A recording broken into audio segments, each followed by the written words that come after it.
Good morning. Today I want to tell you how to find a reputable and unbiased information source, or how to at least discern that the information source that you are relying on is indeed biased. Why do I want to do this? It's obvious. We are in an era of extreme misinformation, disinformation. That's just lies, guys. That's just lies. We can come up with as many words for it as possible, but it's lies. It's rampant falsehoods just being spread as if they were facts and not being double checked. And in America, we have an election coming up, and this era of rampant lies and misinformation and disinformation is having a tremendous impact on our country as a whole, and could indeed end up putting someone in the White House that is extremely harmful. And I'm trying to stay as impartial in this video as possible. I will try to be as general as factuality permits. Usually broad generalizations can often lead you into lies and more misinformation. So I'm trying to be non-partial. I'm trying to be accurate to everybody in what I'm going to say here, because I don't want you to feel like I'm trying to trick you, because I'm not. I think it's very important that every single person know how to find accurate information, how to think critically about what they are told, and how to know when they should be looking for additional support for certain claims. So when you are watching an information source, and it's a commentary, an opinion piece, an editorial type of thing, those are never going to be the most accurate forms of information, because they don't want or need to present you all sides. They don't need to present you with just cold, hard facts. It's fine to watch those sources for entertainment or what have you, but if they're your sole source of information, those sources already have a narrative or a story or an angle that they are seeking to push. And some of these outlets, by having their commentary and pushing their emotionally charged opinions on their audience, some of them are actually trying to build their viewership by doing what's called rage farming. Like when people are trolls and they say things online that aren't true or that are toxic, and then they get engagement by people, or from people who want to disprove them, or want to essentially say, like, hey, what you're saying and doing is wrong. It's the same premise. Entire news networks do this. The reality is, in America, your First Amendment protects your right to criticize your government and the leaders in it without fear of persecution or prosecution by the U.S. government. It also protects news media and allows them to say anything that is critical of the government. It allows them to tell everybody everything about the government. It allows them to say pretty much anything. That's your First Amendment. Our founding fathers found that to be very important, and that is why it is the First Amendment, okay? We need to be able to criticize our government. That's how our government can know what our general populace opinion is, and that's how it can adjust its policies and things like that. So being able to criticize the government is important. Having the First Amendment be protected so that we can criticize it is very important. However, in being able to criticize the government and in being able to share your opinions about the government, you can also end up causing harm by perpetuating a very set, narrow narrative that maybe is incomplete or inaccurate, or just frankly an outright lie. So what do you need to know in finding a news source? Or just an information source? First off, if you have to dig to get to a source, and it's only echoed by people who have a certain opinion, and that opinion is not hard to discover, it might not be reliable information. Um, People can post anything they want online. There's not really anything stopping them. Um, so you want to look to established media, and you want to look to media that has sources and specific quotes that they can attribute to specific people. Um, the phrase people say, or many people are saying, is shorthand for I don't have a source. I can't quote a specific source. It's shorthand for I don't have information from experts that support this. I don't have anybody who's highly experienced or educated or informed. I don't have somebody who's actually a firsthand witness to something that I can quote. Many people are saying, those phrases are indicative of somebody who does not have a source. Um, if the person giving you your news and your fact and your information is incapable of delivering that information to you without immediately following it with their opinions and their feelings about the information they're sharing with you, that is not an unbiased source.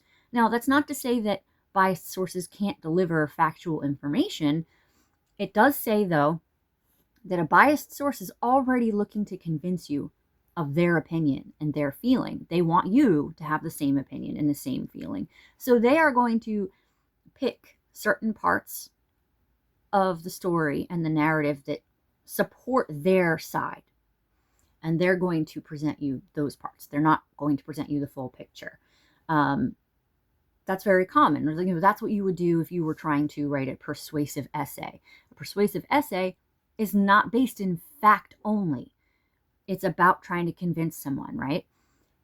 So if your source is always very emotional and always very clear about what their opinion is about something, it is probably not a reputable source, or at the very least is extremely biased. And as someone in America, it's your right to exercise your own free will, to use your own critical thinking.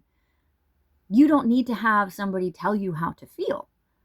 You can make those decisions on your own. So you should be a little bit aware of when someone is trying to convince you how to feel about something and why they are trying to convince you of how to feel about something. Reputable sources will criticize both sides of the political spectrum, will honestly point out the positives of both ends of the spectrum where they exist. They won't exclusively have negative things about one side and exclusively have positive things about the other side. That is not a reputable source of information. Now, if they say this person did this, and here's the time or the date, or here's the witness who saw it, and then you hear that and you feel like that person saying that or doing that is a negative, that's not you being pushed and convinced necessarily. You obviously can have an opinion and a feeling in response to the information that you are presented. It's also really important to note that when you are looking up information, especially if you're just reading it online or you're seeing it only on commentary sources that skew a certain way, it's important that you know that you should double check and you should make sure that that is the full set of information you're getting, and that there are not statistics or timelines or things that are inaccurate that they presented to you. You need to know that politicians are allowed to lie to you. They can promise you anything. And that's not in and of itself something that you can just take at face value. You have to look into it. And if only a specific group of people that skew a specific way and have very loud opinions about something, they're the only people who have that information or who are repeating that information, that is probably not accurate information. You should be able to find that fact, that information being echoed and repeated on multiple platforms from multiple ends of the political spectrum. And it shouldn't be something that you can only find on extreme one leaning or the other media. So You should be able to find it. You should be able to find it at both ends of the spectrum, and it should be presented to you by someone who's not trying to convince you to think and feel the same exact way that they think and feel. You have a right to have your own opinions, and it's very normal for people to start viewing things through the lens of an opinion that they were just presented without even realizing necessarily that they're doing it. It's like when you read the review for a movie before you see the movie, and then you start looking at the movie through that lens, and you start picking out all the things that support the reviewer's stance without even realizing that you're doing it. This is actually a really common thing that a lot of people do, and it's not something that you have to be ashamed of. It's normal. A lot of people that are trying to convince you of things know that that's what's going to happen, and that's why they're doing it. Why do they want to convince you to think and feel the same way as they do? That I can't vouch for. But you do need to know that there are people who want to convince you of things, and maybe the information they're presenting to you is not accurate or not fully encompassing of the situation because they are trying to convince you.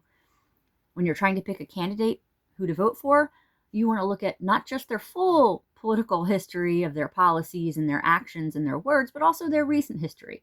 If someone you know for a fact ate apples every single day for 30 years is now saying, I've never eaten apples, well, you know that's a lie. And why are they lying to you about that? But if they ate apples every single day for 30 years and now they don't, and now they're saying, you know what? Yes, I used to eat apples, but I don't like apples anymore, so now I don't. That is plausible and possible. People grow and change. So if your politician has a history of saying and doing and supporting certain policies, and then in recent years they've stopped doing that and they've leaned the other way, that's one thing. But if they, all the way up through modern day and even the last few months, are saying and doing the same things, and now they're claiming suddenly in some interviews that they don't do those things, but in other interviews they're still saying the same things, obviously that's a person that's lying to you, and you need to ask yourself, why are they lying? You are a free-thinking person in a world surrounded and filled with just lies and misinformation and people who want you to think the same way that they do. You deserve to be informed of what is really happening. You have the right and you deserve to exercise your own free will, your own critical thinking skills. You don't need to be doing what somebody on some niche network or somebody on Facebook thinks you should be doing. Go ahead and inform yourself. There's no disadvantage to being as informed as possible about something before you make a huge decision or formulate an opinion.